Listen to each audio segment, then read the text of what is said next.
الحمدللہ رب العالمین والصلاة والسلام علی سید الانبیاء والمرسلین اما بعد فاعوذ باللہ من الشیطان الرجیم بسم اللہ الرحمن الرحیم یا رب لک الحمد کما ینبغی لجلال وجہک وعظیم سلطانک رب اشرح لی صدری ویسر لی امری واحلل عقدۃ من لسانی یفقہوا قولی رب زدنی علما۔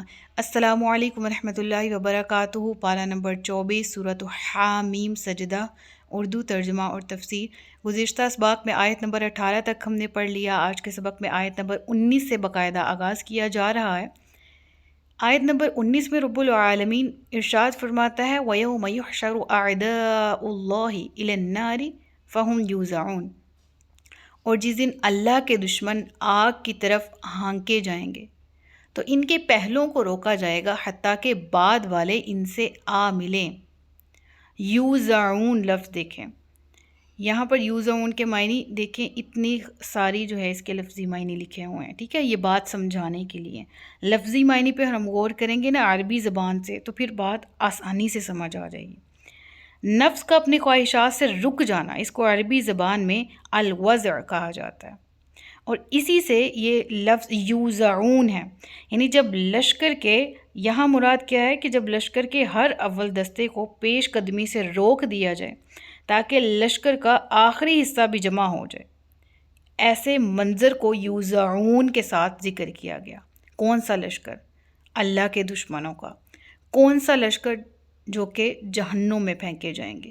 کون سا لشکر؟ مجرمین کا، کفار کا۔ اس لشکر کی تقسیم کے بارے میں سورہ یاسین میں ذکر آتا ہے کہ وَامْتَازُوا الْيَوْمَ أَيُّهَا الْمُجْرِمُونَ، کہ اے مجرمین کی جماعت آج الگ ہو جاؤ۔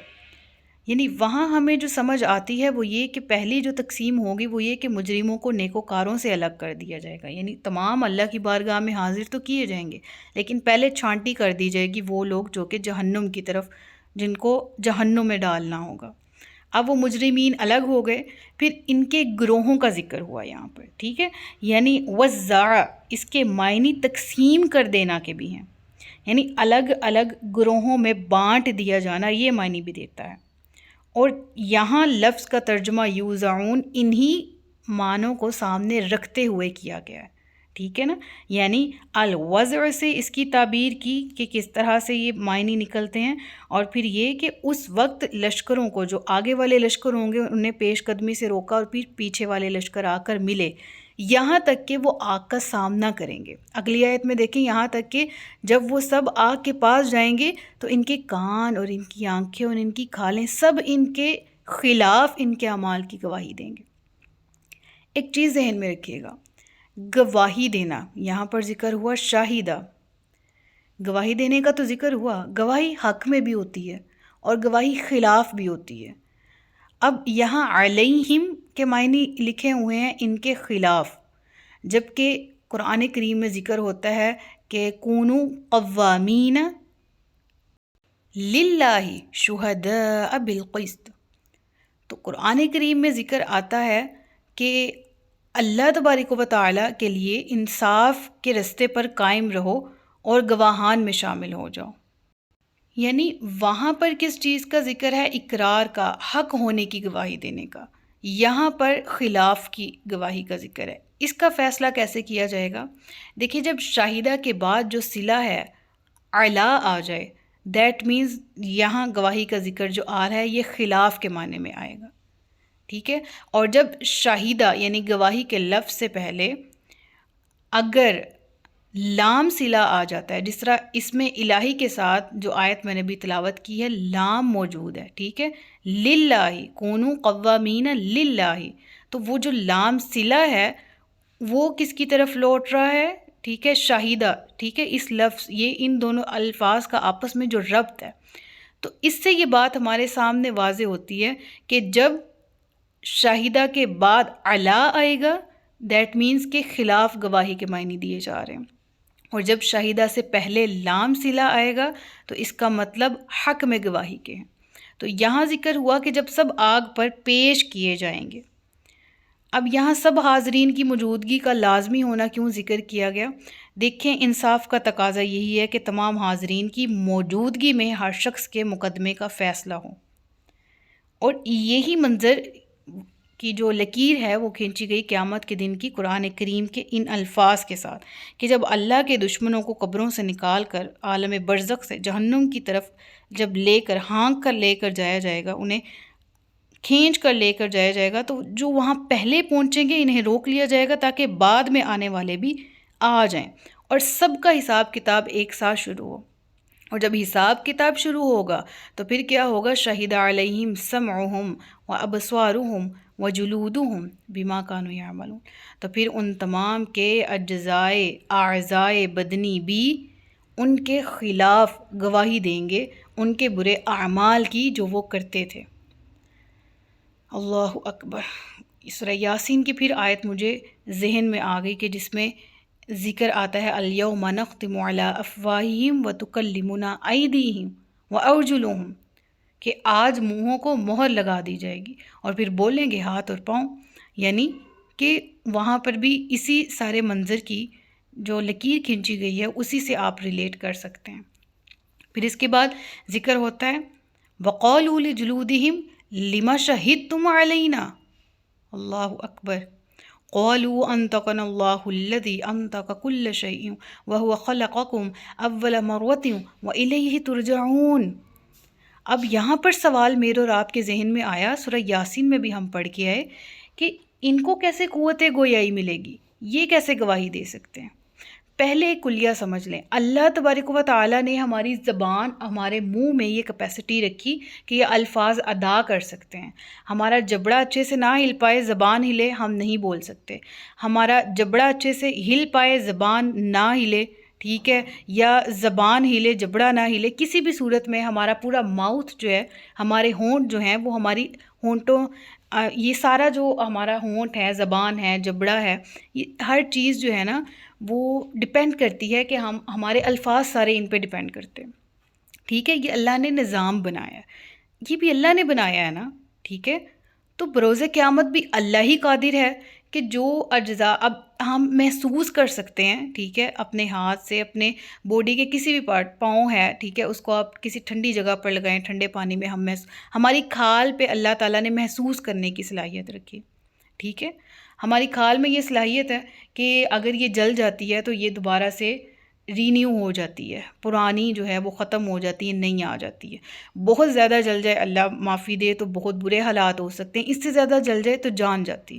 اور اسی کھال کے بارے میں قرآن کریم میں ذکر ہے کہ جب ان کی کھال جل جائے گی، جلس جائے گی، تو ہم نئی کھال سے بدلیں گے۔ وہ اللہ اس پر بھی قادر ہے جو پہلی دفعہ بنانے پر قادر، ٹھیک ہے۔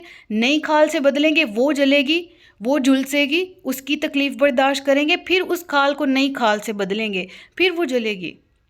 استغفر اللہ ربی من کل ذنب واتوب الیہ۔ اب بالکل ان تمام باتوں کو ریلیٹ کریں آپ، ٹھیک ہے۔ اور وہ کیا ہے کہ میں ابھی بات کر رہی ہوں، میں بول رہی ہوں، تو میں اپنی زبان، منہ، ہونٹوں کا استعمال کر رہی ہوں، میں اپنے حلق کا استعمال کر رہی ہوں، کیونکہ اس میں کیپیسٹی رکھی اللہ نے، میرا اپنا کمال کوئی نہیں ہے۔ میں دیکھ سکتی ہوں آنکھوں سے، میں آنکھیں بند کروں گی میں دیکھ نہیں سکتی۔ میں سن سکتی ہوں کانوں سے، اگر کانوں سے قوت سماعت چھین لی جائے تو میں اور نہیں سن سکتی، میرے کسی اور باڈی پارٹ میں کیپیسٹی نہیں ہے کہ وہ اگر کان آؤٹ آف آرڈر ہو جائیں تو وہ سننا شروع کر دیں اس کی ریپلیسمنٹ میں، یا آنکھیں آؤٹ آف آرڈر ہو جائیں تو کوئی اور باڈی پارٹ ان کی ریپلیسمنٹ میں دیکھنا شروع کر دیں۔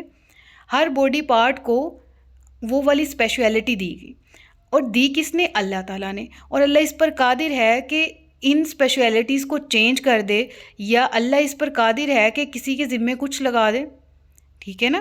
اب قیامت کے دن اللہ تبارک و تعالیٰ ہاتھوں کو کیپیسٹی دیں گے کہ وہ بولیں گے خلاف گواہی دینے کے لیے، پاؤں کو کیپیسٹی دیں گے، ٹھیک ہے، اعضائے بدنی کو کیپیسٹی دیں گے۔ اب یہاں اسی کیپیسٹی کا ذکر ہے، اللہ فرماتا ہے کہ جب مجرمین پیش کیے جائیں گے تو ان کے دیکھیں سمعہم، کان، و ابصارہم، اور ان کی آنکھیں اور ان کی کھالیں ان کے خلاف گواہی دیں گی، اور پھر وہ اپنی کھالوں سے کیا مخاطب ہو کے کہیں گے تم نے ہمارے خلاف گواہی کیوں دی؟ اور آج کے دور میں ہم کہہ سکتے ہیں کہ کیسے دی، یعنی سوال ہمارا کیسے پر بھی ہو سکتا ہے کہ یہ پوسیبل کیسے ہے۔ تو آگے سے وہ کیا کہیں گی؟ قالو، وہ کہیں گی کہ ہمیں اللہ نے بولنے کی قوت بخشی، جس نے ہر چیز کو بولنے کی طاقت دی ہے، اور اس نے تمہیں پہلی بار پیدا کیا ہے، اور اسی کی طرف تم لوٹائے جاؤ گے۔ یعنی جواب میں کیا کہیں گی؟ ہمارا کیا قصور ہے؟ ہمیں تم کیوں کوس رہے ہو؟ ہمیں تو اللہ نے حکم دیا بولو، ہم بولنے لگے۔ ہماری کیا مجال کہ اللہ رب العالمین کی حکم عدولی کریں؟ اسی کے حکم سے اگر ایک کھال ہے اس میں سینسر ہے، اس میں ٹچ کرنے کا ایک مطلب اس سے ہم محسوس کر سکتے ہیں، تو اللہ نے دنیا میں اس سے یہ کیپیسٹی دی تھی، اس نے اس کے مطابق کیا، اور بروز قیامت اللہ اس کے مطابق اس کی کیپیسٹی جیسی اس کی رضا ہے وہ چینج کرے گا، اور ویسا ہی ان کو کرنا پڑے گا اعضائے بدنی کو، اور ہر چیز اس کے حکم کی محتاج ہے۔ تو پھر وہ کہیں گے کہ ہمیں اللہ تبارک و تعالیٰ نے حکم دیا اور ہماری کیا مجال ہے ہم حکم عدولی کر سکیں؟ اور صرف ہم ہی نہیں، ہر چیز بول رہی ہے اور گواہی دے رہی ہے۔ جس نے پہلی بار بنایا اور جس کی طرف تم لوٹ کر آئے، جس کی طرف تمہاری اصل ہے، جس کی طرف تمہارا لوٹنا ہے اور اصل ٹھکانہ ہے آخرت، وہ اس بات پر قادر ہے کہ کس کی کب حیت چینج کر دے اور اس کو کسی کو کیا کب خصوصیت دے دے اور گزشتہ کام اس سے واپس لے لے۔ ہو سکتا ہے نا؟ تو اسی پاسبلٹی کا ذکر ہے قرآن کی اس آیت میں، کہ جب وہ کہیں گے کہ تم نے کیوں دی، ٹھیک ہے، اور میں رپیٹ کرتی ہوں کہ ہم کہیں گے کہ کیسے، تو پھر ان کا جواب یہی ہوگا کہ اللہ کا حکم ہے۔ اللہ نے پہلی دفعہ تمہیں پیدا کیا، تمہاری خصوصیات اور تھیں، اب تمہیں پیدا کیا ہے جن خصوصیات کے ساتھ، اور یا کہہ لیں کہ جن پاسبلٹیز کے ساتھ، تو اللہ علی کل شیء قدیر ہے۔ اور تم اس بات سے نہیں چھپ سکتے تھے کہ تمہارے خلاف تمہارے کان اور تمہاری آنکھیں اور تمہاری کھالیں گواہی دیں، لیکن تم تو یہ سمجھے بیٹھے تھے کہ اللہ تمہارے بہت سے کام جانتا ہی نہیں ہے۔ اور آگے بڑی امپورٹنٹ بات میں آیت نمبر 23 میں بیان کرنے لگی ہوں کہ وَذَلِكُمْ ظَنُّكُمُ الَّذِي ظَنَنْتُمْ بِرَبِّكُمْ أَرْدَاكُمْ فَأَصْبَحْتُمْ مِنَ الْخَاسِرِينَ، اور تمہارے اسی گمان نے جو تم اپنے رب کے بارے میں کیا کرتے تھے تمہیں ہلاک کر دیا، بس تم ہو گئے نقصان اٹھانے والوں میں سے۔ مراد کیا ہے؟ یہ ٹیکنیکل ایشوز کی وجہ سے آپ کے سامنے آیات سامنے نہیں آ رہی، اس لیے صرف تلاوت کر کے اور تفسیر بیان کر رہی ہوں کہ کس گمان نے کہ اللہ نے پچھلی آیت میں آیت نمبر 22 میں کیا ذکر کیا کہ ظننتم تم گمان کرتے تھے ان اللہ لا يعلم كثيرا مما تعملون، کہ اللہ تو جانتا ہی نہیں ہے جو تم کر رہے ہو۔ یہ کن کا عقیدہ ہے؟ دیکھیں، ملحدین کی، انکار کرنے والوں کی بھی ٹائپس ہیں، ٹھیک ہے، اقرار کر کے نہ ماننے والوں کی بھی ٹائپس ہیں۔ تو پہلے دور کے جو کہہ لیں کہ مفکرین ہیں نا، جو کہ نون مسلمز تھے، ان کے اعتقادات کے مطابق، اور یہ نظریات ایک دور میں بہت عروج پر تھے اور آج بھی ان نظریات کے ماننے والے بہت ہیں، جو یہ کہتے ہیں کہ کائنات کی موجودگی میں خدا کا عمل دخل ہے، یعنی وہ ایگزسٹنس آف گوڈ مانتے ہیں، وہ خدا کی موجودگی پر یقین رکھتے ہیں، کلی انکار کرنے والوں میں سے نہیں ہیں۔ لیکن کیا کہتے ہیں کہ کائنات جب خدا نے بنائی تو وہ جانتا تھا کہ وہ اس کو بنا رہا ہے اور ڈیزائن وغیرہ، اور وہ ڈیزائن ہو گئی، لیکن اس کے نتیجے میں جو عوامل وقوع پذیر ہونے تھے وہ گاڈ کو نہیں پتہ تھے، وہ خدا نہیں جانتا تھا۔ یعنی کائنات اب کی کائنات خود بخود چل رہی ہے۔ اگر ایک نظریہ یہ دیا جاتا ہے نا کہ زمین و آسمان بنائے کس نے، اگر تم کسی گاڈ کے ہونے کا انکار کرتے ہو، تو ایسے لوگ بھی آئے اپنے نظریات لے کے جو کہتے ہیں کہ ہاں مان لیا کہ یہ بڑی بڑی جو کائنات کی چیزیں ہیں نا، پہاڑ ہم دیکھتے ہیں، آسمان دیکھتے، زمینیں، یہ کسی خدا کی بنائی ہوئی ہیں، لیکن اب جو کائنات میں ہو رہا ہے خدا اس سے لا علم ہے۔ یعنی خدا کو علیہ اعوذ باللہ نہیں پتہ تھا، نہیں معلوم تھا کہ یہ جو چیزیں پیدا کی جا رہی ہیں ان کے نتائج کیا ہوں گے، اور اب جو نتائج ہو رہے ہیں خدا کو ان کا علم نہیں ہے، ہاں بنانے میں اس کا عمل دخل ضرور ہے۔ تو ان نظریات کا رد ہوا اور ذکر ہوا وذالکم، ان سمیت دیگر بہت سے وہ نظریات جو اللہ کی شان کے خلاف ہیں اور جو اللہ کی ذات کی تعریف پر پورا نہیں اترتے، ہر ایک کا رد اس ایک آیت میں کر دیا گیا کہ وذالکم ظنکم الذی ظننتم بربکم، یہ وہ تمہارے گمان ہیں نا جو تم نے رب کے بارے میں کیے، ارداکم فاصبحتم من الخاسرین، انہی نے تمہیں ہلاک کیا ہے اور اب تم نقصان اٹھانے والوں میں سے ہو۔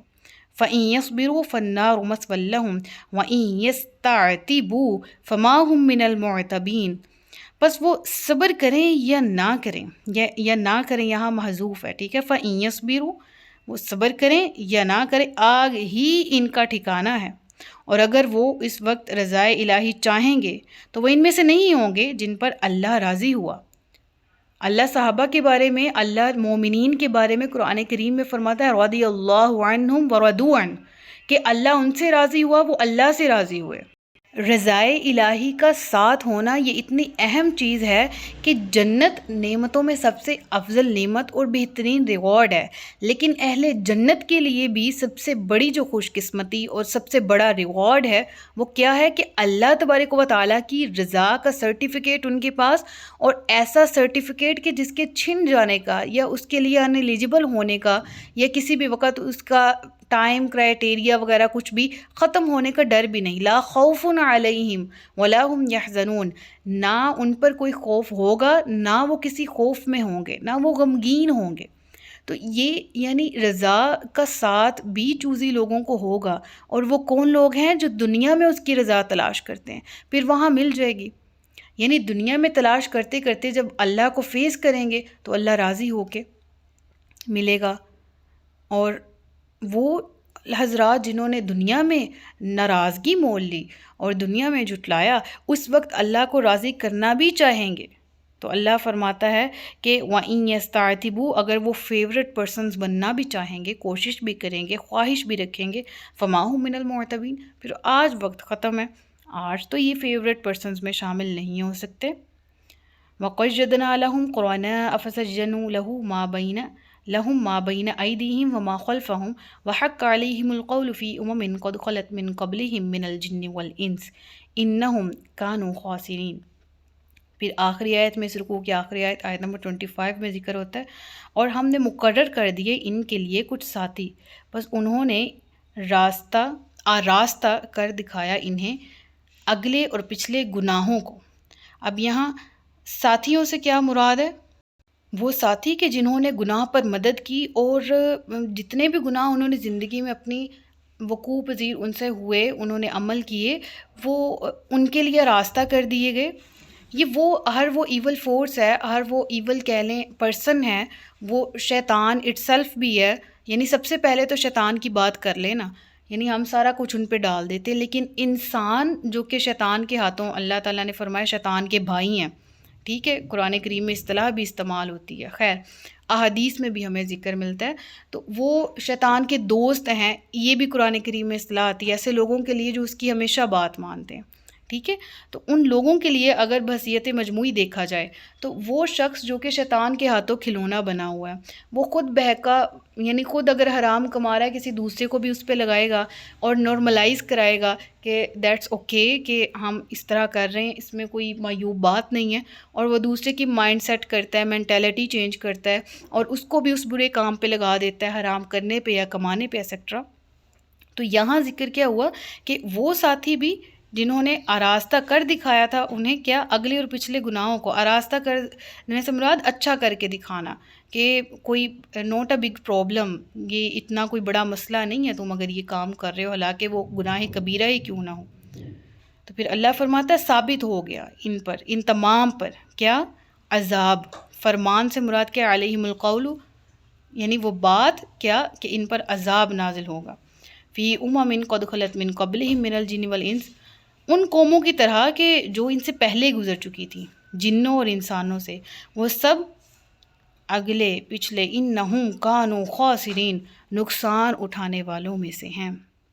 اللہم لا تجعلنا منہم۔ صدق اللہ العلی العظیم و صدق رسولہ النبی الکریم۔ سچ فرمایا اللہ نے جو عصمت والا ہے۔ اپنا بہت سا خیال رکھیے گا، مجھے دعاؤں میں یاد رکھیے گا۔ تاجدار ختم نبوت زندہ باد، پاکستان پائندہ باد۔ السلام علیکم ورحمۃ اللہ وبرکاتہ۔